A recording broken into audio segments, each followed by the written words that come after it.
இந்த நார்சிசிஸ்ட் அப்பாக்களை பற்றி நான் என்னைக்காவது பேசணும்னு நினச்சேன். பெரும்பாலும் கிடையாது. கிட்டத்தட்ட ஒரு 25% அந்த மாதிரி நார்சிசிஸ்ட் அப்பாக்கள் அப்படிங்கிறவங்க இருக்காங்க. இவங்க யாருன்னு கேட்டிங்கன்னா, இவங்களுக்கு வந்து உண்மையிலேயே ஒரு நல்ல அப்பாவாக பொறுப்போடு இருக்கணும் அப்படிங்கிற அக்கறையெல்லாம் எதுவுமே கிடையவே கிடையாது.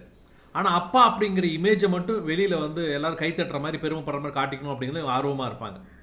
தங்களுடைய குழந்தைகளோட எடுத்துக்கிட்ட புகைப்படங்களை சோஷியல் மீடியாவில் பூரா போஸ்ட் பண்ணுவாங்க. எவ்வளோ லைக்ஸ் வருது அப்படின்லாம் பார்ப்பாங்க.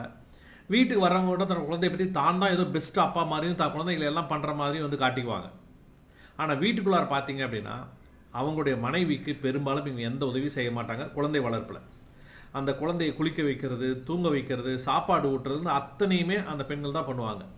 என்னைக்காவது ஒரு நாளைக்கு இவர் தான் ஒரு ஹெல்ப் பண்ணிட்டார் அப்படின்னா கூட இவர் தான் ஏதோ பெருசாக எல்லாத்தையும் பண்ணுற மாதிரி அவங்க ஒரு பெரிய பிரளயத்தையும் உண்டு பண்ணிடுவார். அதனால் பெரும்பாலும் அந்த பெண்கள் வந்து விட்டு கேட்கவே மாட்டாங்க, இந்த குழந்தைக்கு இதை செய்யுங்க அப்படின்னு சொல்லி. அவராக ஏதாவது செஞ்சால் பரவாயில்ல சொல்லி விட்டுட்டு போயிடுற பெண்கள் தான் நிறையா இருக்கிறாங்க. அப்போ இவங்கள தான் இந்த மாதிரி நார்சிசிஸ்ட் அப்பாக்கள் அப்படின்னு சொல்லி சொல்கிறேன்.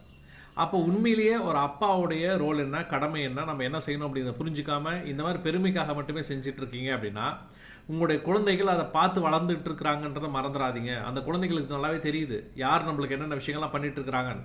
அதனால அந்த குழந்தைகள் சில குழந்தை வளர வளர அம்மாக்கிட்ட அதிகமாக ஒட்டிக்கிட்டு இருக்கு, அப்பாக்கிட்ட ஒட்ட மாட்டேங்குது. உங்களுக்கு தெரிய மாட்டேங்குது நீங்கள் நடந்துக்கிற விஷயங்கள் எல்லாமே.